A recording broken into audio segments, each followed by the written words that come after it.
my name's Amy Sugarman, and I blog at sugarysweets.com. I'm a mom of 4 kids, and I'm here at Claredale Farms to learn all about dairy. Hi, my name is Frank Burkett. I'm manager and part owner at Claredale Farms, and we're certainly excited to have you here with us today, Amy, and looking forward to showing her our 5th generation dairy farm.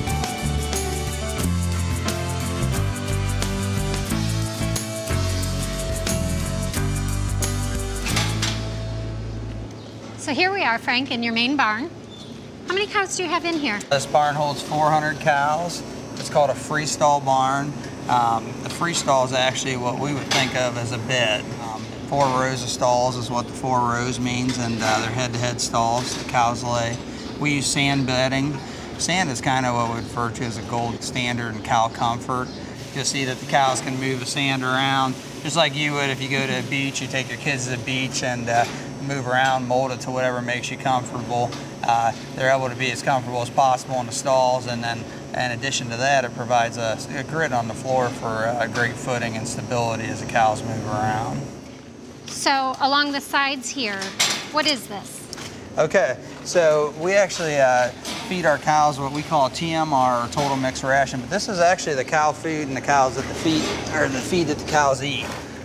We have a nutritionist that comes to the farm once a week, and as you can see, this is actually a dry cow diet, and you can see it's actually straw. The primary ingredients that would go into most of the diets on the farm here are corn silage, alfalfa haylage, which we raise on the farm as our forages, and then we'd add some other supplements. It looks like sawdust. It's pretty fine and chopped up. The reason we do that is that nutritionist formulates a diet, and we want to make sure that the diet that he's formulating is actually the diet that the cows are eating.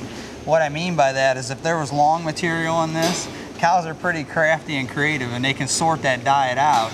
So the one will eat all the goodies, and the other one, so just as with kids, somebody eat all the cookies and somebody else gets stuck with the vegetables. Well, we blend them all together to make sure that they're all getting the same diet, and that diet's the one that the nutritionist and the vet are providing the support and the care and the information for. Okay, okay. And as far as water, how do you provide fresh water for your cows? So we have automatic waters in the barn. Typically each pen has 3 waters. They're 80 to 100 gallons each. Cows will drink, depending on temperature and production levels, between 25 and 35 gallons of water per cow per day. Water is a critical need for cows as much as feed, and so making sure that you're maintaining a clean, safe water supply for the animals is very important. So here we are inside with all of your cows. Do they ever get a chance to go outside? Actually, all the cows in this barn actually stay in this barn year-round. If you were to open the gate on this barn right now and there was a pasture outside, they would literally run out to the pasture and come back in. This is where they get to spend their whole day at. So. Okay, you talk about comfort. What else do you do to make your cows comfortable? This is a naturally ventilated barn. We provide curtains to make sure there's a windbreak in the wintertime. We provide circulation fans to provide additional cooling. The barns are scraped 3 times a day. Every time that we remove the cows to milk, we scrape the barns. We groom the stalls to keep them comfortable. One of the projects this year is we're adding additional cooling. So we actually put soakers into the barn. All those comforts that we add will actually allow the cows to stay indoors and be inside here and be comfortable.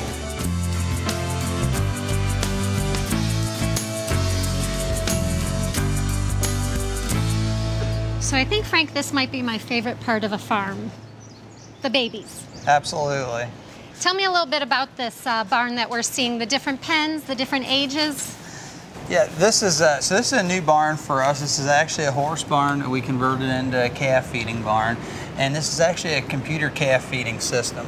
So when a new calf's born, the age of range in calves in this barn would be from just born today to actually potentially 4 months old. Okay. And we still do have some individual pens, and this would be a calf that's about 3 days old right now that came down from the dairy, and we'll feed those calves in those pens for around 3 to 7 days off a bottle twice a day. The bottle holds about ½ a gallon of milk, and we'll do that morning and night. And when they're drinking aggressively, then we'll place them into the pen on the feeder.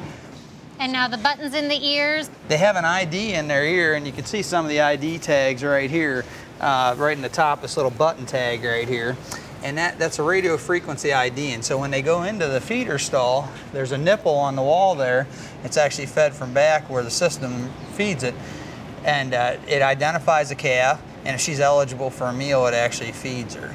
And so she's on a meal plan, and it's a graduated meal plan. So when they come down here, we're feeding them 2 bottles a day, 1 at morning, 1 at night, and the bottle's about a half a gallon. Okay. So, and we'll ramp them up to around 6.5 quarts. Now, in the past, I've seen these little white houses that newborns are kept in. Do you use that? Do you not use that? Just 2 different management feeding styles.